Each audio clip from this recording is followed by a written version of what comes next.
ધોરણ 7 સેમ 2 પાઠ 5 અરીસા અને પરાવર્તન. આપણી આસપાસની તમામ વસ્તુઓ જેવી કે આપણે પક્ષીઓ, પંખી, કુદરતી દ્રશ્ય, નદી, ઝરણા, પતંગિયા આ બધું જોવાની આપણને ખૂબ મજા આવતી હોય છે. પણ આપણે કોઈ દિવસ એવો વિચાર કર્યો કે આપણે આ વસ્તુ કેમ જોઈ શકીએ છીએ, કેવી રીતે જોઈ શકીએ છીએ?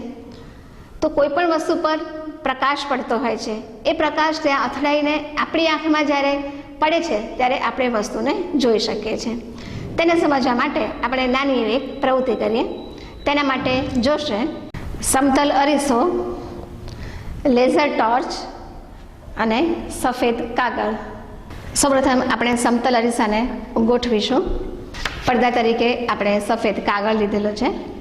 લેઝર ટોર્ચ વડે અરીસામાં પ્રકાશ આપાત કરતાં આપણને એનું પ્રતિબિંબ આ સફેદ કાગળ પર આપણને જોવા મળે છે, બરાબર? પણ અરીસાથી કાગળ સુધીનો અથવા તો અરીસાથી પડદા સુધીનો જે પ્રકાશ છે એ આપણને જોવા મળતો નથી. આ રીતે કોઈ પણ વસ્તુની સપાટી પરથી પ્રકાશ અથડાઈને પાછા ફરવાની ઘટનાને આપણે પ્રકાશનું પરાવર્તન કહીએ છીએ. હવે આપણે પ્રકાશના પરાવર્તનની ઘટના સમજીએ. તેના માટે જોશે હાર્ડબોર્ડ, અરીસો મૂકવા માટેનું સ્ટેન્ડ, સમતલ અરીસો, કોણ માપક, ફૂટપટ્ટી, ટાંકણીઓ, પેન્સિલ, લેઝર ટોર્ચ, સફેદ કાગળ અને મોડેલિંગ ક્લે. સૌપ્રથમ આપણે હાર્ડબોર્ડ લઈશું. હાર્ડબોર્ડ ઉપર ડ્રોઈંગ પેપર મૂકીશું. ડ્રોઈંગ પેપર પર એક રેખાખંડ આપણે AB બનાવીશું.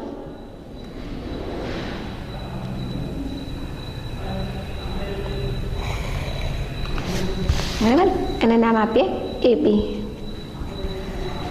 ત્યારબાદ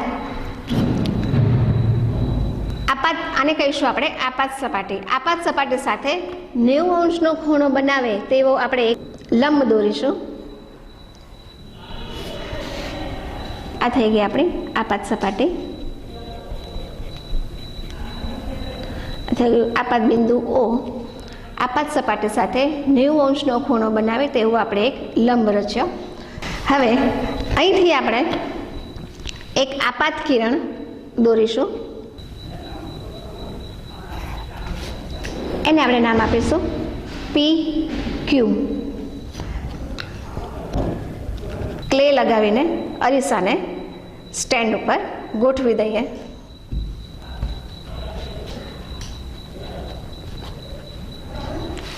હવે આપણે બે ટાંકણીઓ P1 અને P2 ને લગાવશું. હવે આ બે ટાંકણીઓના પ્રતિબિંબ આપણે બીજી બાજુથી જોઈશું. બે ટાંકણીના પ્રતિબિંબ જોઈને બીજી બે ટાંકણીઓ આપણે એવી રીતે લગાવવાની છે કે જેથી P1 અને P2 ના પ્રતિબિંબ અને બીજી બે ટાંકણીઓ P3 અને P4 એક જ સીધી લાઈનમાં આપણને જોવા મળે. ટાંકણીઓ P1 P2 ના પ્રતિબિંબ અરીસામાં જોઈને બીજી બે ટાંકણીઓ P3 અને P4 આપણે એવી રીતે લગાવવાની છે કે ચારે ટાંકણીઓ આપણને એક સીધી લાઈનમાં જોવા મળે કે જે આપણને અહીંયા દેખાય છે. હવે આ ટાંકણીઓને આપણે ઉપાડી લઈશું અને એની જગ્યાએ આપણે રાઉન્ડ કરી દઈએ.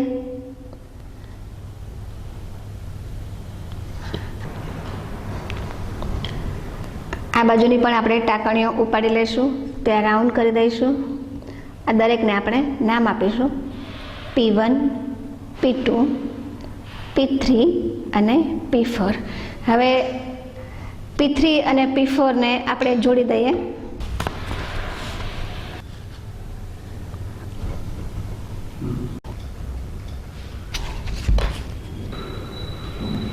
અહીં આપણે દરેક ટાંકણીઓને નામ આપી દીધા P1, P2, P3 અને P4. આ પરાવર્તિત કિરણને આપણે નામ આપીશું RS. હવે આ જ રીતે આપણે ટાંકણી વડે બતાવ્યું એવી જ રીતે આપણે લેઝર ટોર્ચ વડે પણ બતાવી શકીએ. દાખલા તરીકે અહીંથી હું લેઝર ટોર્ચનો પ્રકાશ અરીસા પર આપાત કરું છું. એ કિરણ આપાત થઈને અરીસા પર અથડાઈને બીજી બાજુ છે એટલે કે પરાવર્તન થઈને આપણને આ રીતે જતું જોવા મળે છે.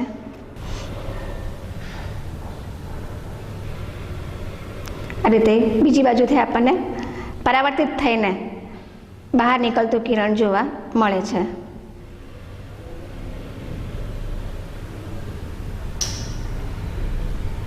હવે આપણે દરેકના નામ આપી દઈએ. આને કહીએ આપણે આપાત કિરણ. આ થશે આપણું પરાવર્તિત કિરણ. આ થશે આપણો આપાત કોણ. આ થશે આપણો પરાવર્તિત કોણ અથવા તો પરાવર્તન કોણ. હવે દરેકની આપણે વ્યાખ્યા જોઈએ તો આપાત કિરણ કોને કહીશું?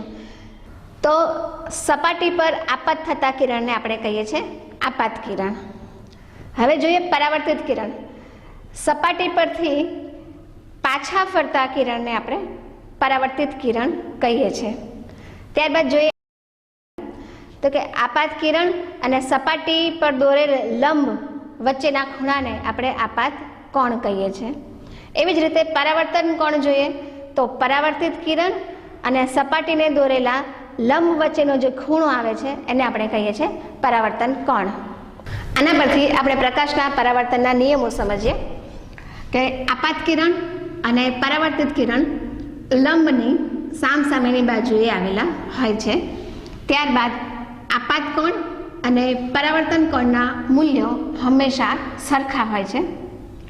ત્રીજો નિયમ જોઈએ કે આપાત કિરણ, પરાવર્તિત કિરણ અને લંબ એક જ સમતલમાં આવેલા હોય છે. તો આ થઈ ગયા આપણા પ્રકાશના પરાવર્તનના નિયમો કે જે આપણે સાબિત કર્યા. આપણે પ્રકાશના પરાવર્તનના નિયમો સમજ્યા. હવે પરાવર્તનના બે પ્રકાર હોય છે. એક છે નિયમિત પરાવર્તન અને બીજું છે અનિયમિત પરાવર્તન. તો ચાલો તેને સમજવા માટે આપણે એક પ્રવૃત્તિ કરીએ. તેના માટે જોશે સમતલ અરીસો, કરચલીવાળો ચળકતો કાગળ અને 2 લેસર ટોર્ચ. મિત્રો સૌપ્રથમ આપણે આ જોઈએ કે અરીસો છે એની સપાટી કેવી છે? સમતલ છે, લીસી છે અને ચળકતી સપાટી છે. બરાબર. હવે નિયમિત પરાવર્તન માટે આપણે સૌપ્રથમ અરીસાને ગોઠવીએ. લેઝર ટોર્ચ દ્વારા પ્રકાશના 2 સમાંતર કિરણોને આપણે અરીસા પર આપાત કરીશું. આ રીતે આપણે 2 સમાંતર કિરણોને અરીસા પર આપાત કરીએ. અરીસા સાથે અથડાઈને બંને કિરણો પરાવર્તન પામીને બીજી બાજુથી આપણને બહાર નીકળતા જોવા મળે છે. આ રીતે જ્યારે આપણે કોઈ લીસી, ચળકતી અને સમતલ સપાટી પર પ્રકાશના કિરણોને સમાંતર રીતે આપાત કરીએ છીએ ત્યારે પરાવર્તન થયેલા કિરણો એકબીજાને કેવા હોય છે? સમાંતર હોય છે. આ પ્રકારના પ્રકાશના પરાવર્તનને આપણે નિયમિત પરાવર્તન કહીએ છીએ. એવી જ રીતે જોઈએ હવે અનિયમિત પરાવર્તન. તેના માટે આપણે જોશે એક ચળકતો કાગળ જેને આપણે મસળીને આ રીતે કરચલીવાળો કરી દેવાનો છે અને તેને કોઈ એક સપાટી પર આપણે એને આ રીતે ફિક્સ કરી દેવાનો છે. હવે આપણે એ કાગળને ગોઠવીને તેના પર પ્રકાશના 2 સમાંતર કિરણોને આપણે આપાત કરીશું. કિરણો આપણને પરાવર્તિત થઈને સમાંતર રીતે બહાર જોવા મળે છે કે નહીં તે આપણે જોઈએ. અહીંથી આપણે પ્રકાશના 2 કિરણોને આપાત કરીએ છીએ. પરાવર્તિત થઈને બહાર નીકળતા જે બંને કિરણો છે એ કેવા છે? એકબીજાને સમાંતર રહેતા નથી, પરંતુ શું થઈ જાય છે? વિખેરાઈ જાય છે. તો આ પ્રકારના પરાવર્તનને આપણે કહીશું અનિયમિત પરાવર્તન. આ રીતે મિત્રો જ્યારે પ્રકાશના કિરણો કોઈ ખરબચડી સપાટી પર સમાંતર રીતે આપણે આપાત કરીએ છીએ ત્યારે આ પરાવર્તિત થતા કિરણો એકબીજાને સમાંતર હોતા નથી. તો આ પ્રકારના પરાવર્તનને આપણે અનિયમિત પરાવર્તન કહીએ છીએ. હવે આપણે ગુણક પરાવર્તનની ઘટના સમજીએ. તેના માટે આપણે જોશે 2 સમતલ અરીસા કે જેને આ રીતે આપણે સ્ટેન્ડમાં ગોઠવેલા છે, મીણબત્તી અને બાકસ. સૌપ્રથમ આપણે આ 2 અરીસાને અત્યારે 180 સીધા રાખેલા છે, 180 ડિગ્રીમાં. હવે એમની વચ્ચે કોઈ પણ એક વસ્તુ આપણે મૂકીશું તો આપણને એના કેટલા પ્રતિબિંબ દેખાશે? માત્ર ને માત્ર એક જ દેખાશે. હવે મિત્રો ધીરે ધીરે આપણે આ બે અરીસાને અંદર ભેગા કરતા જઈએ તો શું થશે, તો એ પ્રતિબિંબની સંખ્યા વધશે કે ઘટશે? તો અહીં આપણને પ્રતિબિંબની સંખ્યા શું થાય છે, વધતી હોય એવી જોવા મળે છે. હવે જો બે અરીસાની વચ્ચે કોઈ નાની વસ્તુ મૂકીને બંને અરીસાને જો ભેગા કરવામાં આવે તો આપણને કેવા પ્રતિબિંબ મળશે? એના અનંત પ્રતિબિંબ આપણને જોવા મળશે. હવે આપણને કોઈ એક ચોક્કસ અંશના ખૂણે આપણને કેટલા પ્રતિબિંબ મળશે એ જાણવું હોય તો શું કરીએ? તો ચાલો એના માટે આપણે એક આગળ નવી પ્રવૃત્તિ કરીએ. અહીં સૌપ્રથમ આપણે એક 90 અંશનો ખૂણો આપણે રાખીશું. મીણબત્તી સળગાવી છે. અત્યારે આપણે ચોક્કસ 90 અંશનો ખૂણો આપણે રાખેલો છે. તો 90 અંશના ખૂણે આપણને કેટલા પ્રતિબિંબ મળશે તો એ આપણે જોવું હોય તો આ રીતે આપણે 90 અંશનો ખૂણો બનાવશું, વચ્ચે મીણબત્તી મૂકીશું અને હવે અહીંથી જોઈએ તો 1, 2 અને 3 આપણને આ પ્રતિબિંબ 90 અંશના ખૂણે જોવા મળે છે. એવી જ રીતે આપણે અરીસાને 45 અંશના ખૂણે ગોઠવતા આપણને અંદર 7 પ્રતિબિંબ જોવા મળે છે. હવે આગળ કરીએ. આપણે 120 અંશના ખૂણે જો અરીસાને ગોઠવીએ તો આપણને કેટલા પ્રતિબિંબ જોવા મળશે એ આપણે જોઈએ. આવી જ રીતે અરીસાને 120 અંશના ખૂણે ગોઠવતા આપણને કેટલા પ્રતિબિંબ જોવા મળે છે? તો 2 પ્રતિબિંબ. સમતલ અરીસા દ્વારા રચાતા ગુણક પ્રતિબિંબની લાક્ષણિકતાનો ઉપયોગ કરીને આપણે કેલિડોસ્કોપનું સાધન બનાવી શકીએ, જેમાં 3 સમતલ અરીસાની પટ્ટીઓ લેવાની હોય છે અને આ ત્રણેય પટ્ટીઓને 60 અંશના ખૂણે ગોઠવવાના હોય છે. હવે તેને 60 અંશના ખૂણે ગોઠવતા તેના વસ્તુના 5 પ્રતિબિંબ મળે છે અને મૂળ વસ્તુ 1.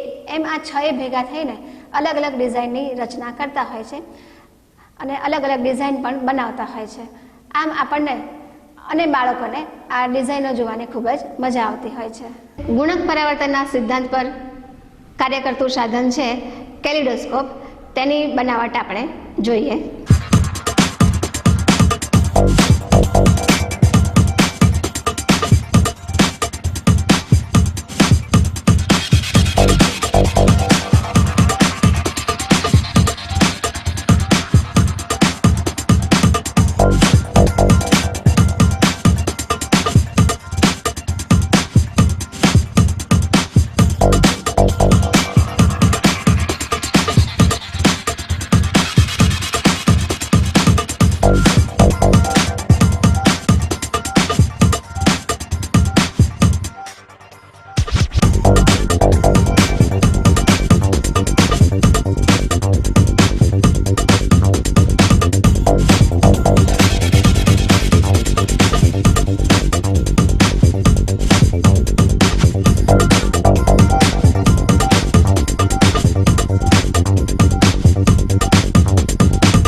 આ સમતલ અરીસા નથી અને આપણે જાણવું છે કે 45° ખૂણે આપણને કેટલા પ્રતિબિંબ મળશે, તો આપણે શું કરીશું?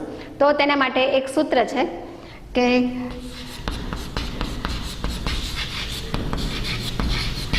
પ્રતિબિંબની સંખ્યા બરાબર 360 છેદમાં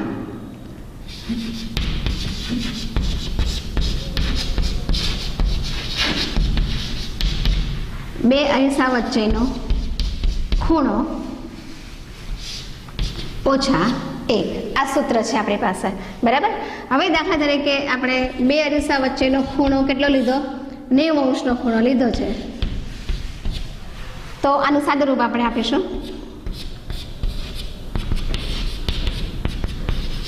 તો આપણને કેટલા મળશે? 90° ખૂણે આપણને 3 પ્રતિબિંબ જોવા મળશે. એવી જ રીતે 45° ખૂણે લઈએ તો આપણને કેટલા પ્રતિબિંબ મળશે?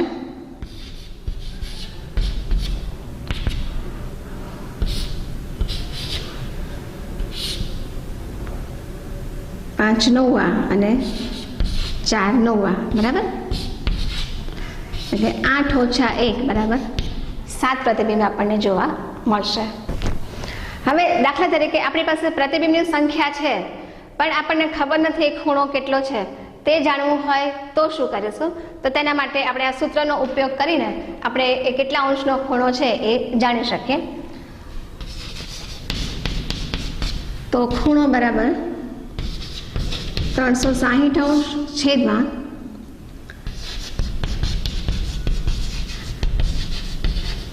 પ્રતિબિંબની સંખ્યા વત્તા 1, બરાબર.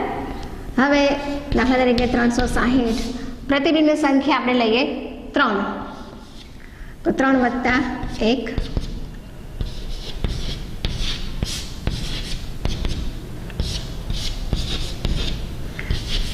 તો કેટલા અંશનો ખૂણો આવશે? જ્યારે આપણને પ્રતિબિંબની સંખ્યા 3 હોય ત્યારે કેટલા અંશનો ખૂણો આવશે? 90° ખૂણો આવશે.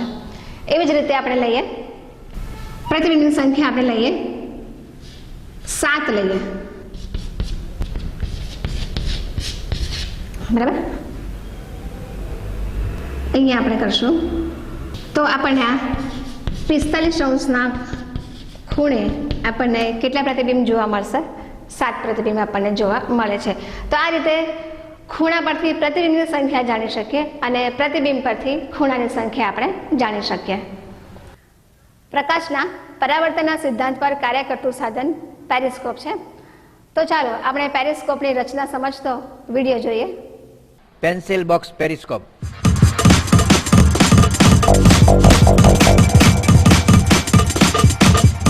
આ સુંદર રમકડું બનાવવા માટે પેન્સિલનું એક જૂનું બોક્સ લો અને તેના બંને છેડાના ફ્લેપ્સને કાપી નાખો. તમને એક ચોરસ ડબ્બો મળશે. પછી બંને તરફ દર્શાવ્યા પ્રમાણે છેડેથી લગભગ 4 સેન્ટીમીટર અંતરે ઉપરનો ભાગ કાપો અને તેને કાટખૂણે વાળો.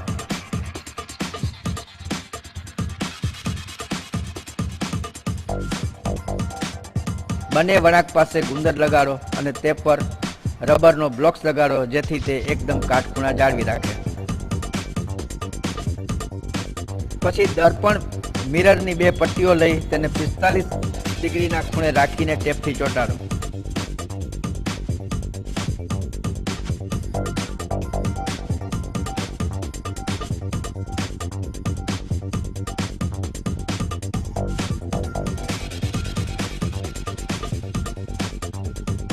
લ્યો, આ તમારો પેરિસ્કોપ તૈયાર થઈ ગયો.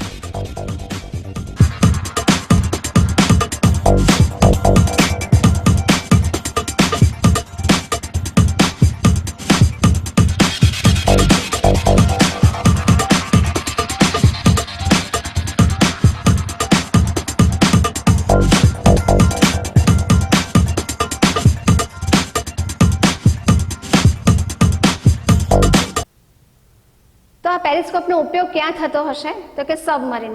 સબમરીન ક્યાં હોય? તો કે દરિયાની અંદર. તો કે દરિયામાં માછલીની જેમ સંતાઈને પાણીની અંદર મુસાફરી કરવા માટે આ સબમરીનનો ઉપયોગ થતો હોય છે. સબમરીન પાણીની અંદર હોય છે, પાણીની અંદર રહીને ઉપલી સપાટી પર એની પરિસ્થિતિ જાણવા માટે અથવા તો ત્યાંની હિલચાલ જાણવા માટે આ પેરિસ્કોપનો ઉપયોગ થતો હોય છે. એવી જ રીતે બંકરમાં રહેલા સૈનિકો જે ચોકીપેરો કરતા હોય છે તેઓના માટે પણ પેરિસ્કોપનો ઉપયોગ તેઓ કરતા હોય છે, જેના દ્વારા બંકરની ઉપરની જમીન સપાટી પરની પરિસ્થિતિઓ જાણવા માટે ઉપયોગ કરે છે. આપણે પ્રકાશના પરાવર્તન, નિયમિત પરાવર્તન, અનિયમિત પરાવર્તન, ગુણક પ્રતિબિંબ આ બધા વિશેની માહિતી મેળવી. હવે આપણે સમતલ અરીસામાં રચાતા પ્રતિબિંબ વિશેની માહિતી મેળવીએ. મિત્રો, આપણે રોજ અરીસા સામે ઊભા રહીને આપણે આપણા પ્રતિબિંબ જોતા હોઈએ છીએ. હવે જો અરીસા સામે ઊભા રહીને આપણો જમણો હાથ ઊંચો કરીએ તો અરીસાના પ્રતિબિંબમાં આપણને કયો હાથ ઊંચો થયેલો દેખાશે? તો કે ડાબો. એવી જ રીતે ડાબો હાથ ઊંચો કરીએ તો પ્રતિબિંબમાં આપણને કયો હાથ ઊંચો થયેલો જોવા મળશે? તો કે જમણો. બરાબર. હવે મિત્રો, મારી પાસે અહીંયા A થી Z સુધીના મૂળાક્ષરો લખેલો એક કાગળ છે. તે કાગળોને આપણે અરીસાની સામે રાખીએ તો તેમાં કયા અક્ષરો એના એ જ દેખાય છે અને કયા અક્ષરો ઉલટાયેલા જોવા મળે છે તે આપણે જોઈએ. તો મિત્રો, અહીં આપણને A, H, I, M, O, U, V, W, X અને Y આ મૂળાક્ષરો અને તેના પ્રતિબિંબ બંને આપણને એક સરખા જ જોવા મળે છે. તેની ડાબી જમણી બાજુ ઉલટાયેલી જોવા મળતી નથી. હવે આ સમતલ અરીસામાં જે પ્રતિબિંબ રચાતું હોય છે તે કેવી રીતે રચાય છે તેની આપણે આકૃતિ દ્વારા સમજ મેળવીએ. અહીં એક સમતલ અરીસો છે જેની બે સપાટી M અને M' છે. સમતલ અરીસાની સામે આપણે એક સળગતી મીણબત્તી મૂકેલી છે. સળગતી મીણબત્તી મૂકતા તેના કિરણો છે એ ચારે બાજુ ફેલાઈ જતા હોય છે, પરંતુ અહીં પ્રતિબિંબની રચના સમજવા માટે માત્ર બે કિરણો, કિરણ OA અને કિરણ OB લઈએ. હવે આ કિરણો છે એ અરીસા પર આપાત થતાં તેનું પરાવર્તન થઈને આપણને બે કિરણો AP અને BQ મળે છે, જે જોનારની આંખમાં પ્રવેશે છે. હવે આ કિરણોને અરીસાની પાછળ લંબાવતા કોઈ એક જગ્યાએ આ કિરણો ભેગા મળતા હોય તેવો ભાસ થાય છે અને ત્યાં પ્રતિબિંબ રચાતું હોય તેવો પણ ભાસ થાય છે. હવે જો ત્યાં આપણે પડદો રાખીને એ પ્રતિબિંબને ઝીલવાનો પ્રયત્ન કરીએ તો તે આપણે ઝીલી શકીશું નહીં. મતલબ કે આ પ્રતિબિંબ કેવું હોય છે? આભાસી હોય છે, જેને આપણે પડદા પર ઝીલી શકતા નથી. હવે આના દ્વારા આપણે અરીસામાં રચાતા પ્રતિબિંબની લાક્ષણિકતાઓ જોઈએ કે સમતલ અરીસામાં જે પ્રતિબિંબ રચાતું હોય છે તે કેવું હોય છે? આભાસી હોય છે. ત્યારબાદ તેનું જે વસ્તુ અંતર અને પ્રતિબિંબ અંતર સરખું હોય છે. હવે જે પ્રતિબિંબ મળે છે તે પ્રતિબિંબ વસ્તુ જેવડું અને ચત્તું હોય છે. ત્યારબાદ સમતલ અરીસામાં જે પ્રતિબિંબ મળતું હોય છે તેમાં વસ્તુના સંદર્ભે પ્રતિબિંબમાં ડાબી જમણી બાજુ ઉલટાયેલી હોય છે.